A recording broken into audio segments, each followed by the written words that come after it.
pod. But as I think makes the most sense and what everybody is talking about is Joel Embiid and his injured knee. I have lots of thoughts on it. I'm hoping you can talk me off the emotional ledge I've put myself on. But you have been at practice. You were around the situation. As one of the commenters said, nobody is better with Joel than you. So you are the man to talk to for this. Where are you at, man? Like, what do you know first? Before we get into opinion, what do you know? Where are we at? What should people believe of all the reports that have come out?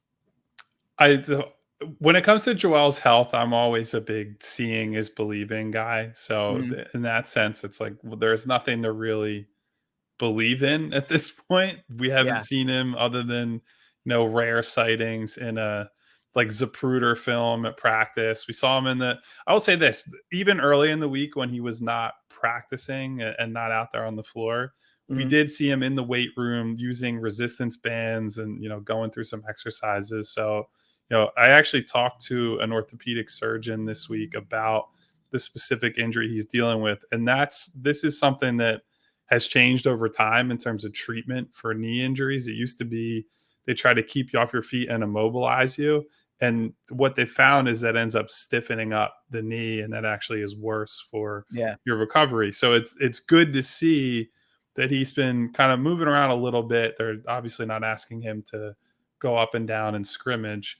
I think at this point, we're not going to really know anything until they have to file the official injury report on like Sunday, right? Because we're far enough into the week that we haven't gotten anything that they're just going to say, look, we're going to leave them, and them as in Boston, in the dark as long as we can. Now, I tend to think the gamesmanship doesn't really matter. Once Joel's out on the floor, the Celtics have their game plan for Joel. They have their game plan without Joel. It's going to be whatever. But I think it's been a mostly optimistic tone. I will say when I've written about this during the week, I've had people from the team reach out to me and say, don't go overboard with pessimism, blah, blah, blah. Now, some of that I'm sure is, I don't want to say false valor, but at least like, they're acting confident. They're not pushing back on it. Yeah. Yeah. So we'll see. I mean, I think to me at this point, I would say worst case is he misses game 1 and then is ready for game 2. And we'll see what happens for the rest of the series. I've heard nothing at this point to indicate that his doctor visit that he had on Thursday was a big deal or was a negative deal where they said, oh, he's going to be out longer. This is a problem. So I'm just operating on the initial, he's going to miss a bit over a week. Let's call it 10 days, 11 days, whatever it is, and then be back. And so they might have to go into Boston and try to win one without him. But I think based on what I've heard and seen, that's probably worst case at this point. So what's your concern level for when he is back, though? Because I think sometimes we look at this and go, all right, he'll miss game 1, which I go back and forth on. I kind of think he'll just play and not be 100%, but I do think there is a chance he misses. The line for game 1 came out. The Celtics are 6.5-point favorites. Read into that what you will. I think it's probably a little inflated because of the Joel injury. If you want to, go one way, if it was like 10, then we would probably sit here and go, yeah, Vegas knows he isn't playing. But in terms of him coming back and returning, because for me, when this initially came out against Brooklyn and really the few days after, I was, oh, he'll be fine. Like, it just is what it is. I am now at a point where I'm very worried that Joel is going to be severely impacted by this injury when he plays. There's talks of playing with a knee brace. It's a knee injury. It's every other day now because of how that series played out, if I'm not mistaken. And we already discussed how hard it's going to be to win this series in general. Outside of just when he'll play, do you have any indication, especially from talking to the doctor you did, and for those that didn't read it, it's a good article on phillyvoice.com, very informative. When he returns, what are your expectations of it? Well, that's sort of the thing, right? I don't think I'm going to be ultra concerned about his actual health. Like, I think once he takes the floor, that's an indication that he feels good and that the team feels comfortable with whatever amount of risk there is and putting him out there while actively dealing with a knee issue, right? Like, I don't think the Sixers are putting Joel on the floor when it's just like, hey, it's a coin flip and he might get hurt. Right. And they're not going to be as big as the stakes are. I don't think they're going to be irresponsible with his health. The problem is, like, let's say he's out there and he's at like 80%, 90%, whatever you want to put it at.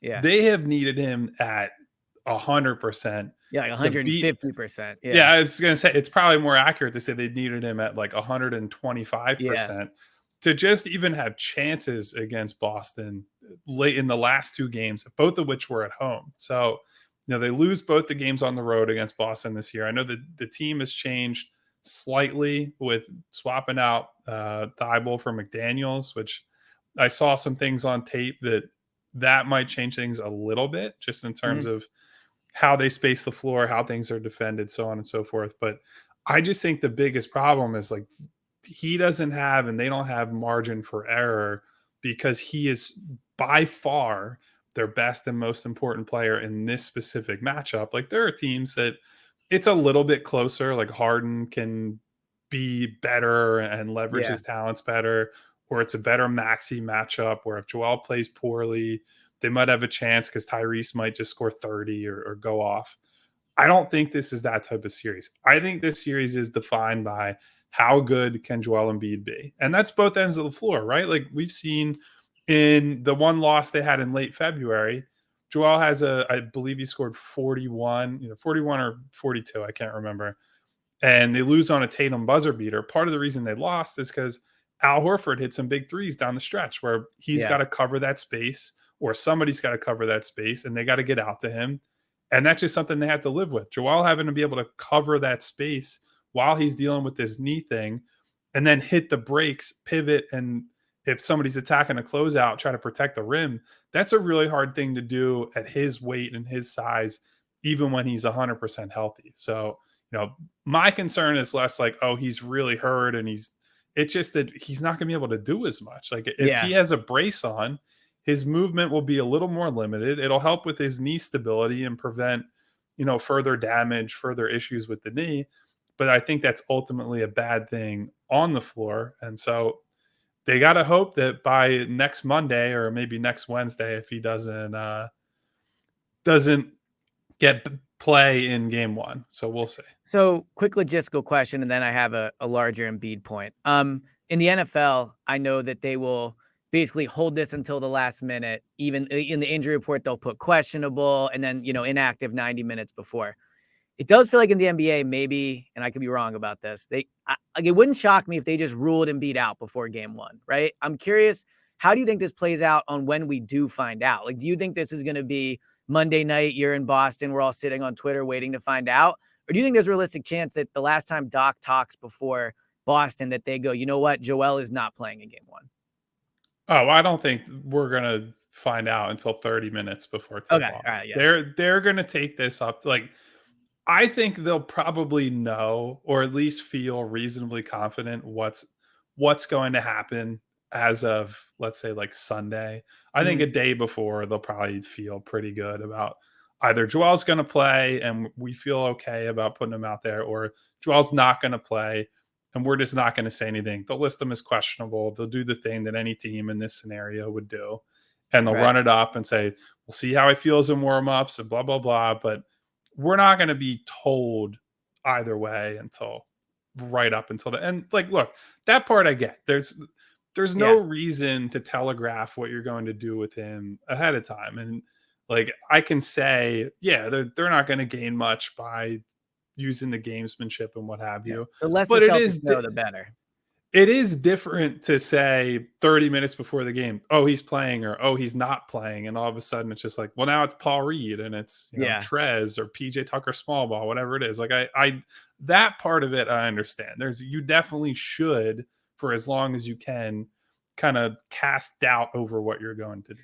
Well, and I think one competitive advantage the Sixers have in this regard is when he plays, and I still think it'll be game one, but let's just say game two. When he plays, the Sixers know more about what he can do than the Celtics will. You're right. The Celtics will be able to figure it out, but the Sixers know and can game plan around what they realistically expect Joel to be able to do. Whereas the Celtics really don't know what Joel will be like. We can sit here, and I think it's fair to say, to what you were saying, if he's 80%, what does that look like, right? Are they still going to go to him as a primary scorer? Are they going to try to have him more be a little bit of like the Brooklyn thing where he's just, distributing from the top. So it'll be interesting to see in that regard what the Sixers have ready from a game plan perspective on how to use Joel.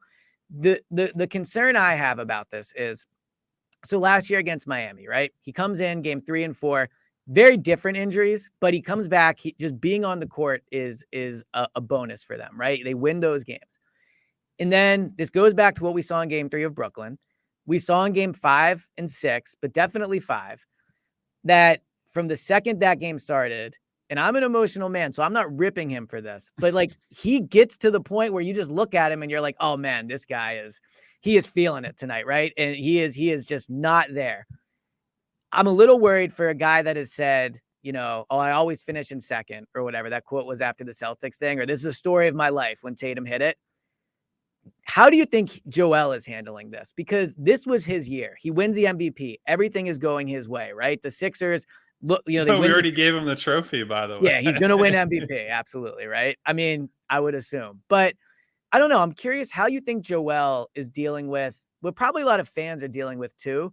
Just this almost shock of, I can't believe it might be happening again moment. And how do you think he's handling with it? But also, how do you think in these games he'll handle it? Like, I'll be curious to see Joel's mental state when he does return.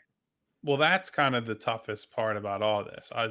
That's just purely guessing. Like we've talked to Doc and various Sixers teammates of Joel's and been like, what are you guys doing to sort of keep him in the boat, so to speak? Because there is that like Groundhog Day all over again feeling where we feel that. Like I feel that as somebody covering the team. Fans feel that as people who are like supporting this guy and hoping he can lead the team.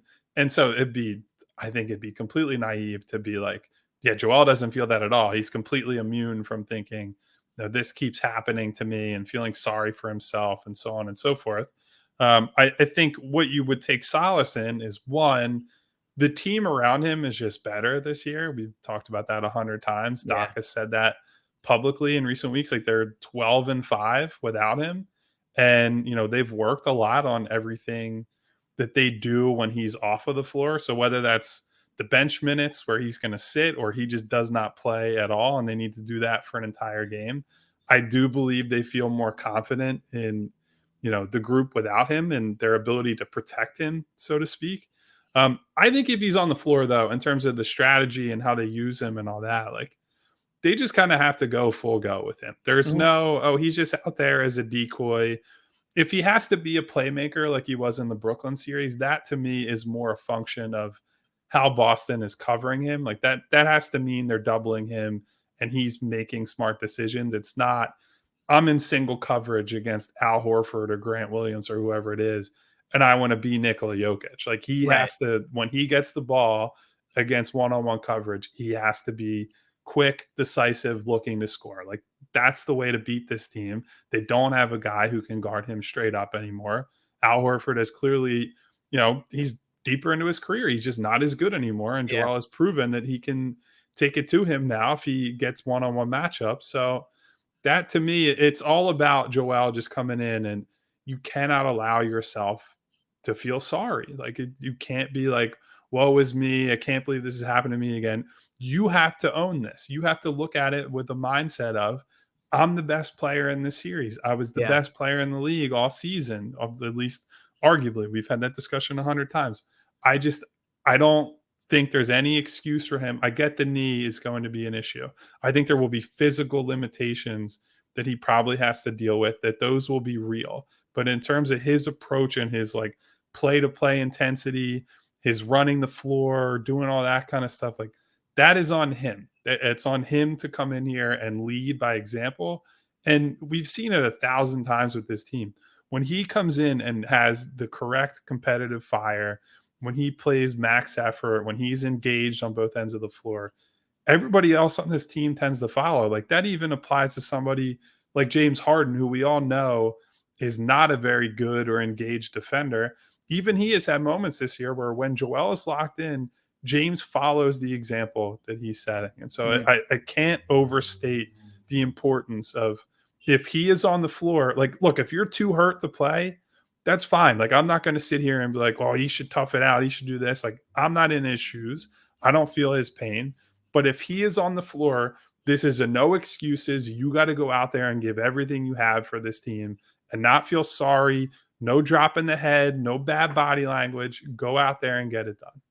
And that's my concern, because I think even if Joel was 100% healthy for this series, it was going to be so hard to go into Boston in that environment and win. And I think the frustrating part on top of all this is I think the Sixers have gotten to a point where they are just as good as the Celtics, if not like slightly better, worse, wherever you want to say it, right? I have come around. I mean, they played way better in the first round of the playoffs. The Celtics almost got taken to 7 games by the Hawks. So the Celtics are not playing their best basketball right now. Not that you can completely write them off because they lost 2 games. I mean, those things happen. But at the end of the day, they're not playing this dominant form of basketball heading into the second round.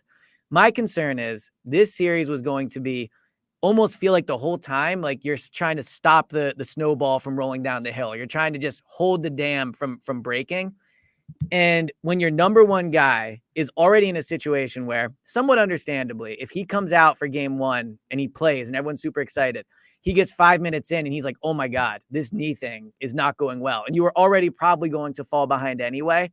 My concern for this series, and I'm excited to get to the X's and O's, is can they do it? Can they withhold, can they fight back on what is going to be a very tough emotional, like playoff level not physicality, but mental state of saying, all right, we fell behind early, we're going to come back. Or Joel, this has been a very deflating first few minutes for you. Can you keep going? Right. And they've shown throughout the year they're able to do it. Again, most comebacks in the NBA have 15 plus points or whatever it is.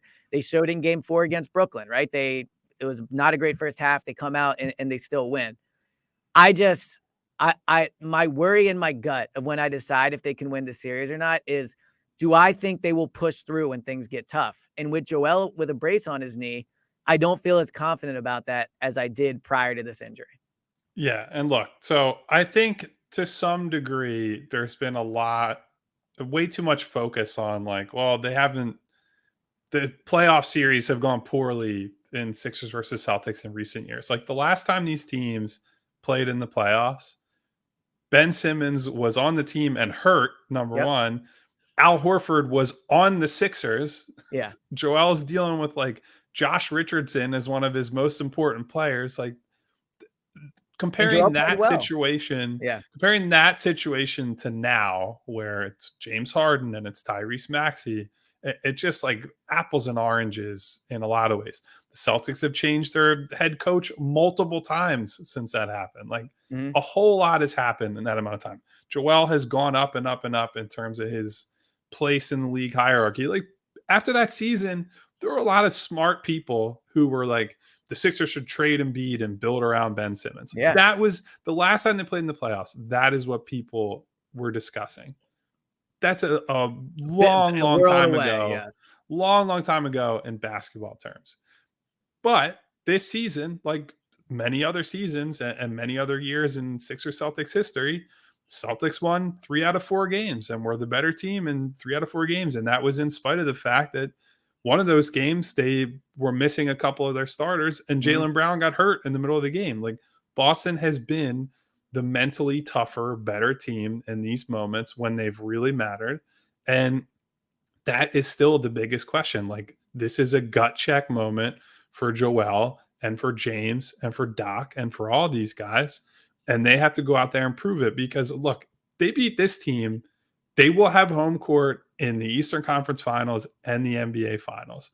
It is on the table for them to set themselves up for this is going to be probably their best chance to win a title in this era, period. Yeah. Like if you just think about the potential for Harden to leave, the potential for PJ to get worse next year, you're then paying Tyrese Maxey a ton of money on his extension. And that has its own, roster ramifications. Yeah. There's just like a lot of Milwaukee has been eliminated outright. Nobody in the West is like an overwhelming favorite to even come out of that conference, let alone win the title. So you just look at how it breaks and it's like, this is the time to say, we have to push through. Like this is our opportunity. You only get so many of these seasons where they were a really good team. They've been arguably, at least in the regular season, they were basically the best team in basketball from December onward. And that is a that's not like they had a good month or two. It's very similar to what Boston honestly did last year, where they were great for the Yeah. entirety of the last like 4 or 5 months of the season. The Sixers have been maybe not quite at that level, but they've been pretty close. And they have two guys who are, big ticket stars that need to be able to be trusted in this spot. So, look, I think this is a no excuses, lay it all out there type of series. If they lose because Boston was just a little bit better than them, that's fine. But the thing that we cannot see is the feeling sorry for themselves. That just Yeah. cannot happen. God, it just sucks so bad Embiid's dealing with this injury. Like it just sucks. Like I really felt like this was going in one direction, and it's so closely teetering now to exactly what all the haters said it was going to be. All like in the office at WIP, like friends I have, like all these people that are like, I'm at the owners meetings in Arizona, and I'm talking to new Knicks fans. And they're like, "Oh, the Sixers are just going to lose in the second round like they always do." And I'm just like, "No, man, they're different. It's going to blah, blah." And it's just so worrisome. We're teetering on the edge of it being the same thing. So, yeah, I mean, I think from Joel perspective, we probably touched all the bases there. I mean, part of the way they can win the series if Joel is 80% is Harden and Maxey. Like those are the guys, and obviously Tobias, and they'll need everybody to step up. But the two guys that are both probably going to get max deals this offseason, number one, but like we're brought in for this moment. Maxey not as much anymore, but now he's in that role of what's expected of him. You want to talk about